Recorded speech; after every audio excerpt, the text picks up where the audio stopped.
नमस्कार, स्वागत है आपके अपने YouTube channel fish farming in biofloc में।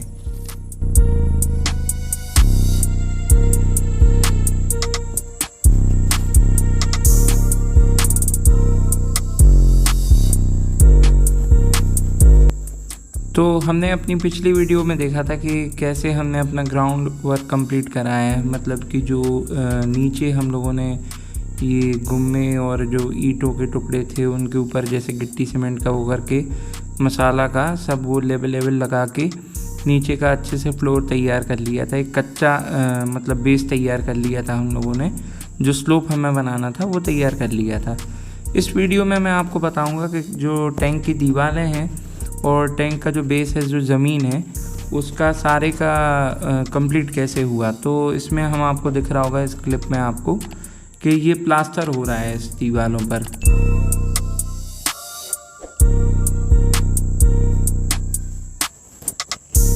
टैंक की सभी दीवारों पे प्लास्टर कराया गया चारों तरफ, और ये जो प्लास्टर है वो काफ़ी इम्पोर्टेंट है, उसको कायदे से करना चाहिए और अच्छी तरीके से करेंगे तो मजबूती आएगी। और मजबूती इसलिए भी ज़रूरी है क्योंकि आपको पता ही है इस पर लोड भी ज़्यादा पड़ता है पानी का। तो अच्छे से इसमें प्लास्टर के लिए जो केमिकल डलता है वाटरप्रूफिंग का वो भी मिलाया गया, और जो ज़रूरी चीज़ें थी जैसे कि अच्छी वाली बजरी होना ज़रूरी है जिसमें दाने हो, नहीं तो ये प्लास्टर क्रैक कर जाता है तो फिर वो लीकेज की प्रॉब्लम आती है। तो हम लोगों ने उसका बजरी का भी पूरा ध्यान दिया है, और जो सीमेंट और रेत का रेशियो रखा है वो 4:1 का रखा है। तो मतलब स्ट्रॉन्ग एक कंपोजिशन हम लोगों ने रखी है। 4 तसले बजरी के और 1 तसला रखा है सीमेंट का, जो कि काफ़ी मजबूत है और इस क्लिप में आपको दिख रहा होगा। और ये जो एक गुम्मा ऊपर से आप देख रहे हैं, एक ईंट की दीवार के ऊपर एक ईंट और लगाया जा रहा है, वो इसलिए कि उस टाइम पे हम लोगों को ये लगा कि मतलब 3.5 फीट हाइट तक पानी भरेंगे, तो इसको लिए थोड़ा सा हाइट ज़्यादा चाहिए पड़ेगी जिससे कि फिशेस बाहर ना आ जाएं इस टैंक की उस टैंक में। तो थोड़ी सी हाइट बढ़ा रहे थे हम लोग। तो साथ साथ ही एक गुम्मा एक ईंट लगाकर हम लोगों ने ये उठा दिया और इस पर अब ये घोल डाल दिया, और उसके बाद इस पर प्लास्टर का वर्क चालू है।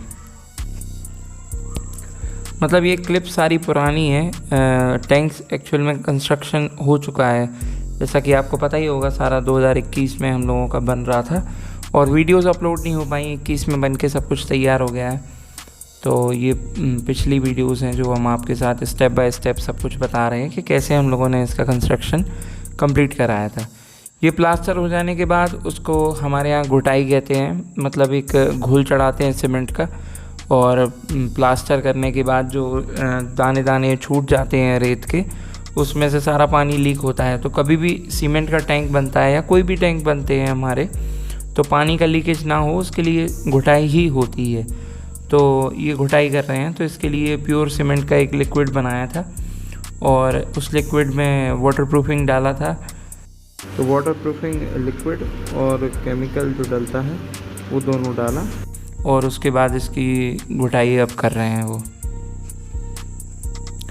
इसको काफ़ी ध्यान से कराइएगा, आप जब भी काम कराएं अपने सामने कराएं, जिससे कि पूरे में अच्छे से घुटाई हो जाए। कहीं भी कुछ भी छूट जाएगा दाना वगैरह तो आपको देखने को सामने आएगा कि वहाँ से हल्का हल्का सीलन आ रही है, या कोई भी दिक्कत आपको छोटी मोटी सामने दिखेगी आपको। तो बिल्कुल आप हर बारीक छेद या हर बारीक जहाँ भी आपको दाना दिखता है बजरी का, तो वहाँ पे आप अच्छे से इसकी घुटाई करवाएं। और मेरे हिसाब से तो एक बार घुटाई कर रहे थे और उसके बाद थोड़ा सा सूखने थे, हवा लगने थे 10-15 मिनट, आधे घंटे, और उसके बाद फिर से इसके ऊपर एक बार फिर से हाथ चलाएं। मतलब ये जो औजार वो पत्ती लिए हैं उससे एक बार फिर से उस पर फेर दें, जिससे कि अच्छे से जो दाने वगैरह हैं वो सारे कुछ ढकते जाएंगे और बंद होता जाएगा। एकदम चिकनाहट आ जानी चाहिए, बिल्कुल साफ़ एकदम चिकना हो जाए टैंक आपका, अच्छे से घोल उस पर चढ़ जाए, अच्छे से घुटाई हो जाए। अब ये बेस ज़मीन का दिखा रहे हैं कि इसमें ज़मीन पे ये जब कर रहे थे, ये उस टाइम की क्लिप है, तब ये ज़मीन पे कर रहा है वो सामने। तो ऐसे पाइपों के बगल अगल सारी जगहों पे हम लोगों ने भरवाया था, और अच्छे तरीके से कुटाई, मतलब ज़मीन की भी कुटाई बहुत ज़रूरी है ठीक तरीके से होना, क्योंकि सारा लोड तो ज़मीन पे ही रहता है। तो अच्छी तरीके से कुटाई हो जाए बस आपकी। ये आपको सामने खड़े होकर ही करवाना पड़ेगा, उसमें ही आपको ज़्यादा क्लियर होगा और गारंटी भी रहेगी कि हाँ ये सब क्लियर है। इस तरह से ये फ़ोटोज़ में भी दिख रहा होगा आपको।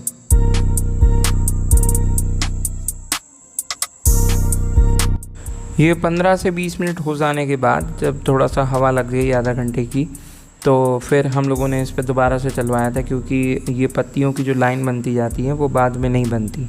तो हमेशा आप बाद में फिर से कराएं, क्योंकि अच्छे से चिकनाई आ जाती है। और कुछ लोग सोचते होंगे ये ज़रूरी है भी कि नहीं, लेकिन मेरा काम है स्टेप बाय स्टेप आपको सब कुछ बताना, क्योंकि आपके साथ कोई भी तरह का फ्रॉड ना हो या कोई भी गड़बड़ ना हो। तो ऐसे ही वीडियो पे आप बने रहिए, स्टेप बाय स्टेप सारा प्रोसेस आपको मैं जल्दी ही रिवील करूँगा, जल्दी ही वीडियोज़ के माध्यम से आपके सामने रखूँगा।